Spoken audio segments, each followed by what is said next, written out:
Hello, everybody, and welcome to Late Night Football. Welcome to the match reaction show. It's finished Burnley nil, Manchester United 1, and Manchester United go top of the Premier League now. Equal games played with Liverpool. The City do have two games in hand, so they're not that far behind. But 3 points clear now of Liverpool in first place, having played the equal number of games. They're actually having a game in hand for a while. They've now got that sorted, so it's now Manchester United top of the league. It's I mean, they made heavy weather of that. They made work of that. But I tell you what, it almost feels like it's in some ways it's Leicester 2016 in some ways. But I mean, I think that Leicester team actually probably is better than this Manchester United team. But it's in that sense that you don't know how, you don't know why. Uh, you just know that somehow, some way, United are winning games and they're keeping on winning games, and you think to yourself, it's going to end this week. It's going to end this week. And for some reason, it just doesn't end. They just keep rolling on and on. While, they embarrass themselves in the cup competitions or whatever, but in the league, they just keep going on and on. I mean, it happened against Wolves. You got a deflected goal, and again, in this game, another deflected goal that was there. And I mean, there's so much wrong with that performance. But at the end of the day, the result is what matters in some regards. And they won the game 1-0. And it's something, it's bonkers, right? We thought 2020 was bonkers. I think if United somehow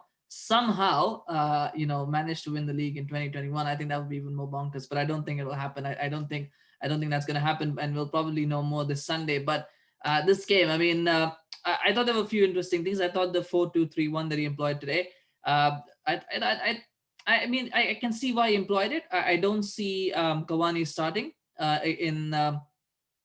on Sunday. I think Cavani will not start. So I think he probably wanted to rest McTominay. I'm hoping that Fred is not injured and again was just rested, because he didn't play in midweek as well. He didn't play against Watford. So my guess is that he wanted to probably give Fred the week off as well. So he started Matic. I think the other point was that I think Matic probably has the height advantage, which Fred does not. And with Burnley keeping on playing those long balls over the top, I think it made sense to start with Matic in this game. So I think that's the thing. I would see Matic and Cavani dropping out, and Fred and McTominay will come in. But for this game, I thought that was fair enough as a move, because you don't really need two CDMs against Burnley anyway. So you bring in a bit more creativity with Pogba and Bruno. I did think though that you can see why Pogba starts on the left in the big games, and that's because he cannot play as a CDM. He cannot play as a second defensive midfielder. So many times that first half he was making those risky passes in his own half, in his own third. He was trying to get the ball out, and that's his natural game. That's the way he plays, and that's just it is so risky in that sense. Though when you're playing against teams that probably have better finishers than Burnley did, but I mean it was it's just one of those games, wasn't it, where you just wonder how United somehow managed to pull it off, because I don't think they created a lot of chances actually, but just there's so many things that are lacking in that team that you just wonder where they get the energy and the wherewithal to get those 3 points from. I mean, there were a few controversial points. So I thought the Maguire goal, I thought that was a goal. I think it was one of those, if the referee hadn't blown for a foul, I don't think Villa would have overturned it. I think there was a soft foul that was given. You see those given from night time, but other was a soft foul. I thought Spera thought for Harry Maguire, because I always say that he's got this pinhead of a head that, he just waits for the ball to hit him, and then wherever it goes, it goes. And then this one time when he actually hits it perfectly and it's going in, he gets his goal disallowed. So it was pretty sad for him. I thought the yellow card on Luke Shaw was interesting. I mean, it's difficult, isn't it? It's one of those things. It's not a red card. I think definitely it's not a red card, because he gets the ball first. Now on the follow through, he goes through. But if you're going for the ball, it's going to happen. You can't legislate for that. I don't think it was a red card. I think one of those things of a foul is, if the referee has not blown for a foul, then to go back to the incident is kind of stupid, because he's always seen it in first time. So why the hell do you want to go back and tell him, oh, there's an infraction? But anyway, but the ref's got to decide on his own. I think Kevin Friend is not one of those referees who's going to stand by his decision. He's probably easily influenced. I don't know what, but he was like, okay, I'm going to reverse it. I thought the challenge from Brady on Cavani, I've seen those given as a red card. I think yellow card was fair. I mean, you never really want to see players getting sent off. So I thought yellow card was fair. That could have been a red card. Would it have been a red card if he had seen the show and then say, you know what, that's not a foul, and then he would have gone ahead? I think he's the kind of referee who probably would have given Brady a red card if he had deemed that Shaw was not a yellow card offense. But then some will say, well, if Shaw's is a yellow card offense, and Brady's is a yellow card offense too. And there's debates about that. It's difficult for me to say. I mean, to be honest, the Brady one, I've seen those being given as red, but at the same time, it's one of those things you don't really want to see a player get sent off. So I thought yellow was fair enough if he was given that, but then that was overturned as well. So it's just, it was madness in that 2 or 3 minutes of play. It was just madness overall. But they got through that, and then they got that goal in the second half, which I think United's play in the second half was a little bit better than the first. I think it was very cagey throughout. I think Burnley had a game plan, a solid game plan, that we're going to have two banks, four each, and they were going to, whatever happens, they're not going to let United dictate terms. They're not going to let Bruno dictate terms. They're not going to let Pogba dictate terms. So they kept, making sure that they had those two on lock. And I thought Rashford was very poor today, very, very poor today. And there were a couple of moments where he's got, where if he had been more anticipatory, where if he had, had quicker reactions, he would have, probably been able to do something with the ball. And maybe Van gets player in, or even score a goal. But it's just, it just wasn't there. He just wasn't at it today. And then that goal comes, and Rashford actually gets the assist for that goal. I mean, imagine all that, right? We talk about, I thought Rashford had a very poor game today, but then he pops up with an assist, and I thought that was very interesting. Actually, Pogba did well in the first initial phase of play where he won the ball back, with the header. I thought that was wonderful that he did. So he got the header, and then he passes it on to a bit to Bruno. Bruno passes it on to Rashford, and then Rashford just goes for a cross. I think it's just more of a hopeful cross because he's got nothing else to do, so he's just putting it in there, and Pogba just decided, I'm just going to take a whack at it, and he takes it. And to be honest, it's an easy save for the goalkeeper. It's not a very good shot. It's not one of those unstoppable top corner shots. It's straight down the middle.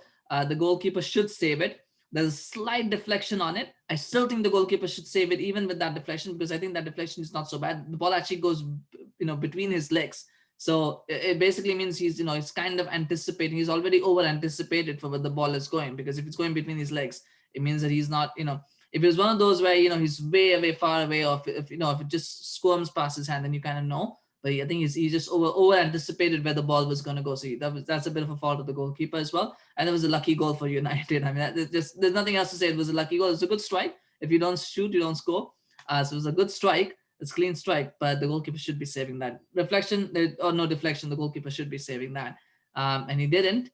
And it was 1-0. And I thought United made life difficult for themselves. So Matic with a chance, which I think Bailly was blocked. Bailly hadn't blocked that. That might have been a goal. There were a couple of chances actually for Vydra in that towards the last 10 minutes where, a better striker would probably have scored those, one of those at least. So, that's why Burnley are where they are. And that's why Burnley are Burnley, because they don't have that little bit of defining quality in the final third. And there was a chance for Martial as well that he should have scored from. I think there were two chances actually for Martial towards the end there. He put clean through. And, again, he missed those. And this is what I've been saying. I think United need an upgrade on that position. They need somebody. I don't think Cavani is a clinical enough striker. He had a couple of chances which he missed as well. I don't think, Martial is a clinical enough striker. Martial makes Cavani look clinical with the number of chances that he misses. I thought Martial was absolutely atrocious today in terms of in front of goal. And this has been going on for a while.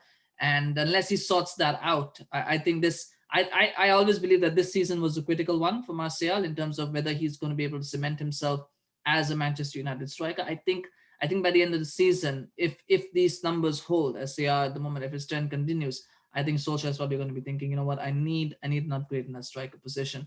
The issue, of course, is that there are other positions that United need players in, but I think that is one position that they'll be looking at as well. It just hasn't worked out so far this season for Martial. I thought he was pretty poor today. The only other observation I think from the game, and you can't make you can't put too much stock in a performance like that against Burnley, but I think it's Aaron Wan-Bissaka for me. I don't think we will see this change against Liverpool, but I think at some point he might consider trying Axel Tuanzebe as a right back, because I don't think you'll lose much offensively or defensively if you bring in Axel Tuanzebe. Tuanzebe probably is not a good crosser of the ball. He's a centre back by trade, so he's not a good crosser of the ball. He's probably not as offensively dynamic, but neither is Wan-Bissaka, to be honest. And at the same time, defensively, I think he offers quite a lot. At what Wan-Bissaka offers. The one strength that he does have is the fact that he's a much better header of the ball than Wan-Bissaka. As Wan-Bissaka is absolutely atrocious in the air, and I've noticed this for quite some time. And I thought for a while I thought, this is kind of the way that fullbacks are. But even for a fullback, he's really bad in the air. I mean, you've got to see he never wins many headers, And when he does head the ball, it usually just bounces off him and again goes wherever, this like hit and hope kind of thing. Like as long as I get a head to it, it doesn't matter where it goes. And of course, he's a winger. When he was growing up, he was a winger in the Crystal Palace Academy. So you can kind of guess why he is not that good with his head, but still, for a fullback, he needs to be better. So I would think about that as an option. But I mean, I don't know whether that will happen. The one pleasant surprise was seeing Bailly and Maguire start today. I thought Lindelof would start today because of Bailly's injury anyway, and I think he likes that.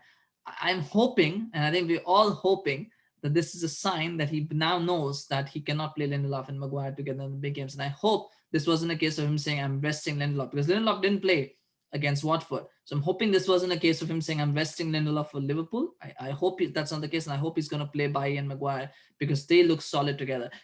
And again, not saying that if Bailly and Maguire play together, United are going to win or even draw. That's not going to happen. But if they play they play Maguire and Lindelof, they're definitely going to lose. That's going to happen. So it's got to start. I know a lot of people will give the man of the match to Pogba. I thought it was for his goal. And I thought it was overall play. I thought he was pretty good in the second half. But I am a defender at heart, so I will say my man of the match was Bailly because he was very solid in the number of blocks he made, especially in that second half. There were so many times where if it was Maguire and Lindelof, they probably were, Burnley might have had one-on-one chances, but Bailly was just quick to cover ground. And he did really, really well. I thought Shaw was pretty good as well. But yeah, I think Bailly would be my man of the match just for that reason. But I know a lot of people will say Paul Pogba for the goal and for his overall play in the second half. And that's fair play to you guys if you think that. But it's now full steam ahead. Liverpool against Manchester United. And based on this performance, I think Liverpool will win against United. I think it's, it's difficult for me to make a prediction right now, but we might do a preview show and we'll probably look at that. But the one thing that will be interesting is team selections, and it's long. And I think from Solskjaer's perspective, he's got to not overthink it. He's just got to go, this is my best 11 that I played, and I'm going to play that 4-2-3-1. It's going to be Pogba on the left, McFred in the middle, and then Bailly and Maguire in defense. That's all. If he tries to go back five, if he's going to try to do a back five, if he's going to try to mess around with Maguire and Lindelof in defense, if he's going to try to try and maybe do like a split strikers thing, you don't need to do any of that. Just go with what has worked for you so far this season. If it doesn't work, it doesn't work, but it's worked so far, so keep it, because that's you've got to it shows confidence and trust in the players that are there. So just do that. But that's a story for another day. For now, I think United fans, congratulations to all of you with a 1-0 win. It's been so long since, I think it's not happened since Alex Ferguson, that United are top of the table in January. That's not happened for a long, long time. So let's just enjoy it while it's going, right? That's they probably won't be top by the end of the week, but the most likely will not be top by the end of the week. But you can enjoy it while it lasts, and it's wonderful. It's a wonderful feeling as a fan, I'm sure. When you're top of the league at this point. But anyway, it's finished. Burnley 0, Manchester United 1. A good result for Manchester United, not necessarily the performance. And we'll see you again very, very soon with more match reactions and match previews perhaps for this week. It's lots of big games coming this week as well. But please smash a like if you enjoyed this video, and remember to subscribe if you're new, and we'll see you again very, very soon. Take care. Bye-bye.